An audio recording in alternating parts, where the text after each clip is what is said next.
Good morning, everyone. It's nice to see you all here, and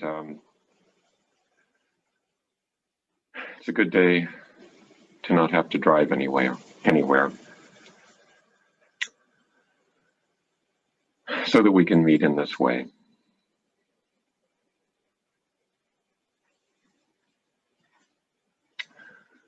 So, as you know, we've been talking about this Vimalakirti Sutra, and last week there was the chapter in which the goddess appeared and turned Shariputra into a woman to instruct him on the nature of gender.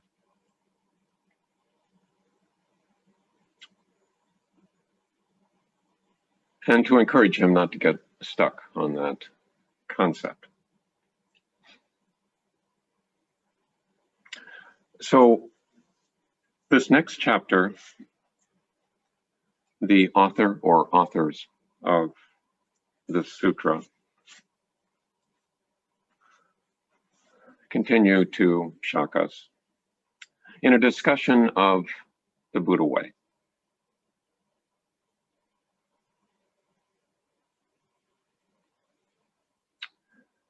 And the familiar questioner, Manjushri, asks Vimalakirti, how does the Bodhisattva go about mastering the Buddha way?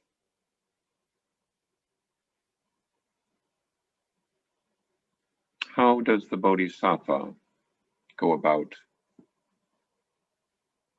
becoming a Buddha? And Vimalakirti responds, the Bodhisattva should follow a path that is not the way. Then he can master the Buddha way. Manjushri asks, well, how does the Bodhisattva follow a path that is not the way? Vimalakirti replied, if the Bodhisattva goes to the region of the 5 sins that lead to the hell of incessant suffering, he or she knows no anguish or anger. He arrives in hell, but is free of offense or defilement. He arrives in the realm of beasts, but without the faults of stupidity or arrogance. He arrives in the realm of the hungry spirits, yet is fully endowed with merits. He goes to the world of form and the world of formlessness, but makes no boast of this. He shows greed and desire in his actions, but is removed from the stains of attachment. She shows anger in her actions, yet has no anger or aversion toward living beings. He appears to be stupid, but utilizes wisdom to regulate the mind. He appears stingy and grasping, yet relinquishes both inner and outer possessions. Begrudging neither body nor life,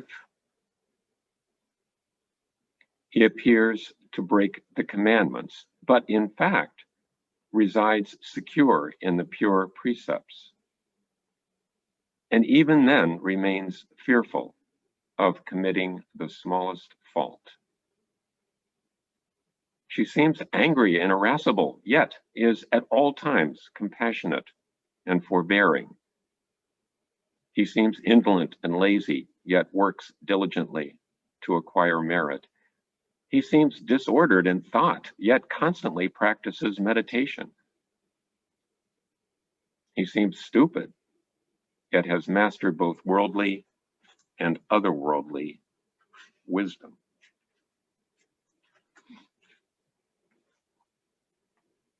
And Vimalakirti goes on with such statements and concludes, Manjushri, by going to places that are the opposite of the way in this fashion, the Bodhisattva is able to master the Buddha way. By going to places that are the opposite of the way in this fashion, the Bodhisattva is able to master the Buddha way.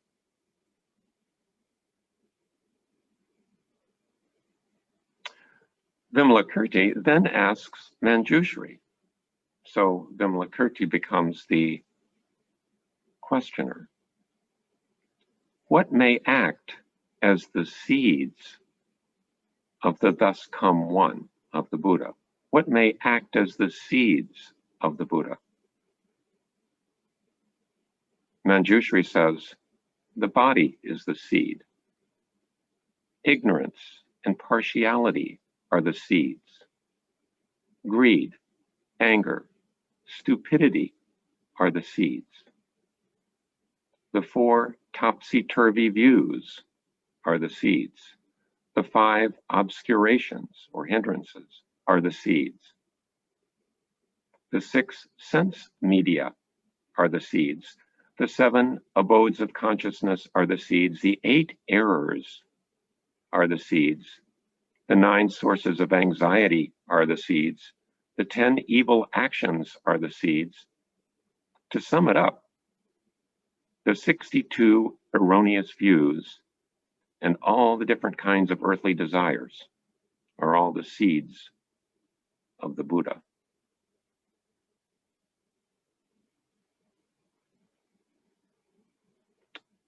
What do you mean by that? Manjushri replied,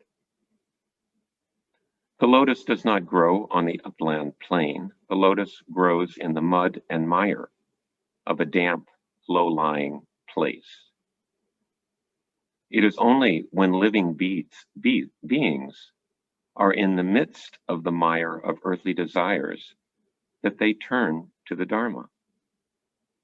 If you plant seeds in the sky, they will never grow.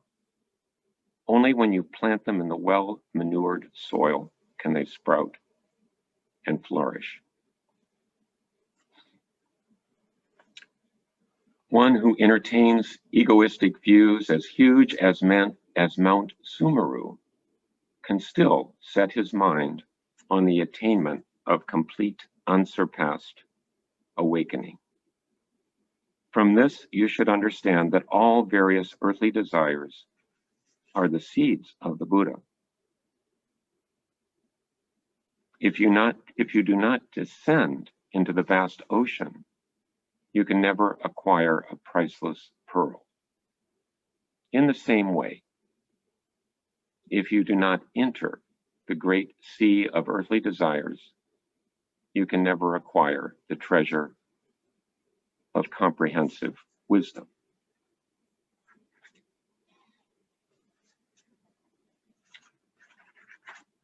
So, a couple clarifications there. The 4 topsy-turvy views. In the footnote, it explains that that's mistaking the impermanent for the permanent, the selfless for the self-possessing, the impure for the pure, and the miserable for the happy. The miserable for the happy.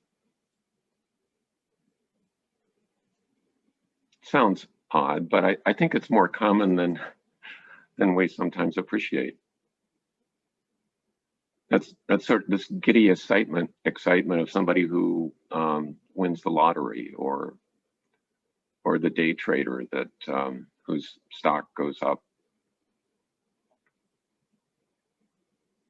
Is often interpreted as happiness.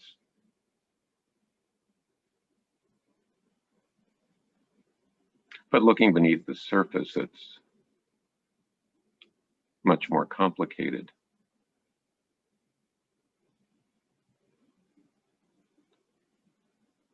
And much more uncomfortable.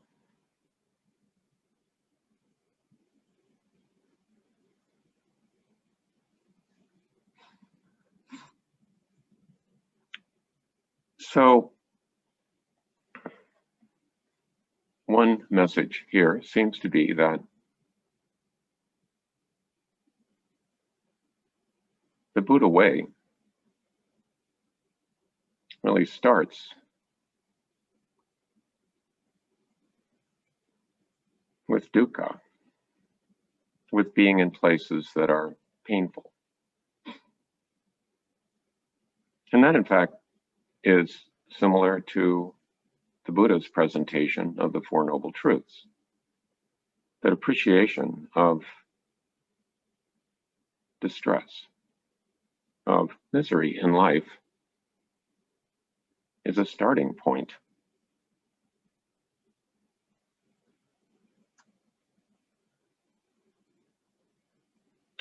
So that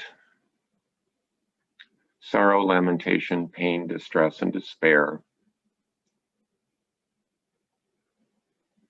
birth, old age, sickness, and death, association with the unbeloved,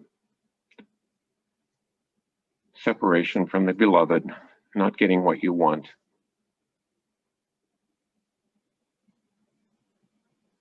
the clinging, egoistic mind.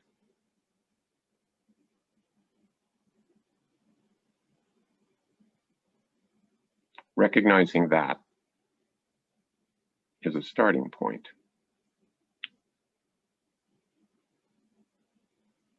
And in these passages would be called the seeds of the Buddha. The word that's translated as seeds in the Sanskrit is gotram, which Robert Thurman translates as family, and it, as I understand it, literally it refers to the patriarchal lineage. So the patriarchal lineage of the Buddha. But I like Burton Watson's translation of as seeds.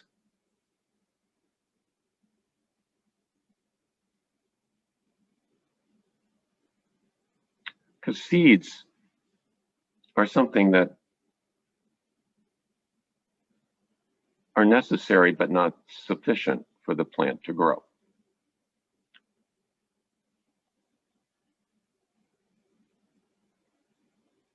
If we're saying that the messy places in life, the difficult places in life, are where the spiritual path begins. And I think we all know examples of that, perhaps in our own lives even, how some event, some painful event, perhaps loss of a loved one, a divorce, a financial collapse, loss of a business, loss of status, an illness, loss of health,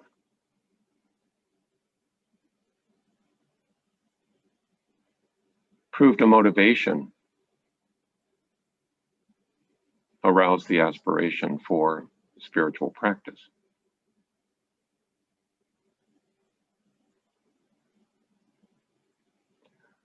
So if we're saying that those painful or messy things, the mud of life, are necessary,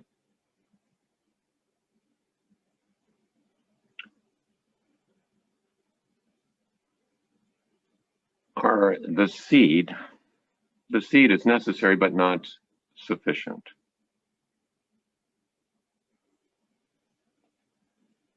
So we also know of situations, we've perhaps had friends or relatives, acquaintances who have experienced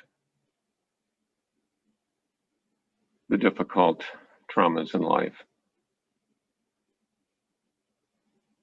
but it hasn't germinated into any kind of spiritual growth. But instead seems to have deteriorated into a kind of bitterness and rancor. So the seeds, as an analogy, I like because they're necessary but not sufficient. There has to be the proper condition for the seed to germinate, to form a good root system, and to grow healthy leaves and come to fruition.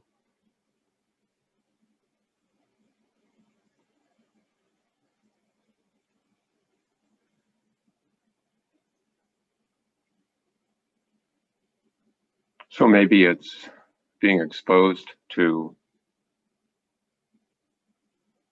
the Dharma or some other wisdom literature,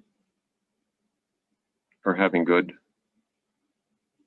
supportive, and compassionate friends or family.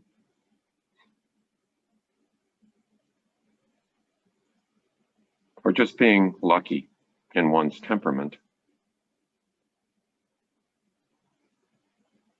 Whatever those conditions that allow the seed to prosper and grow.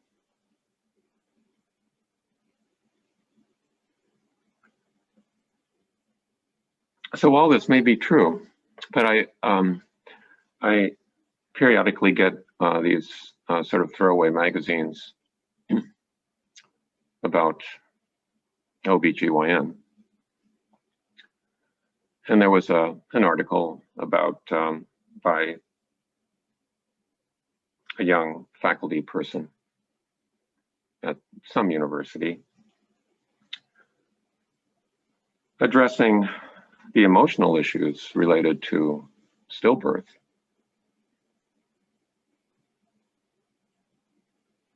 Certainly one of the more painful experiences that a person might have.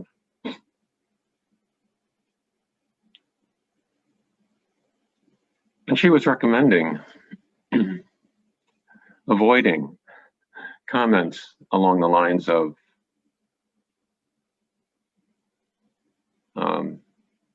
the silver lining to the dark cloud, those kinds of comments that sometimes people are tempted to make because the time is not right.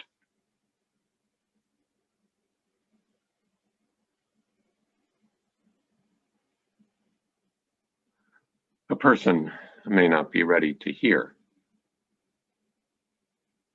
that it's the messy, painful parts of our lives that often are the seeds to compassion and wisdom. So I guess I would agree with her that the time is not right. But the message may be true.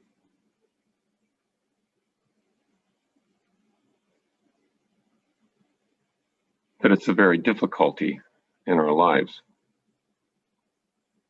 that allow us to grow.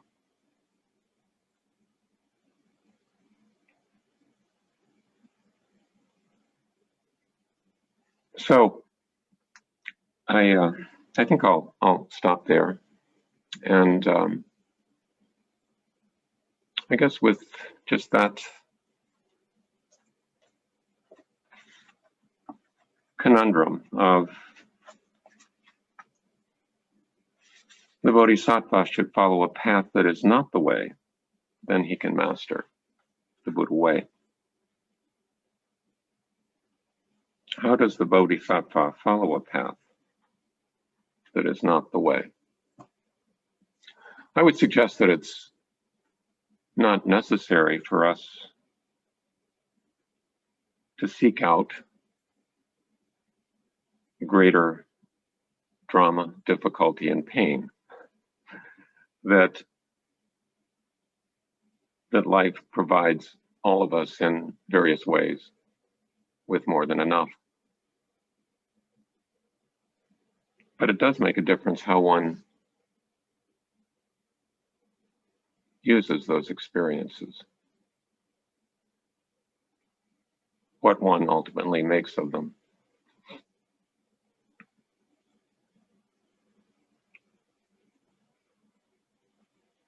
So with that seed, I'll just stop.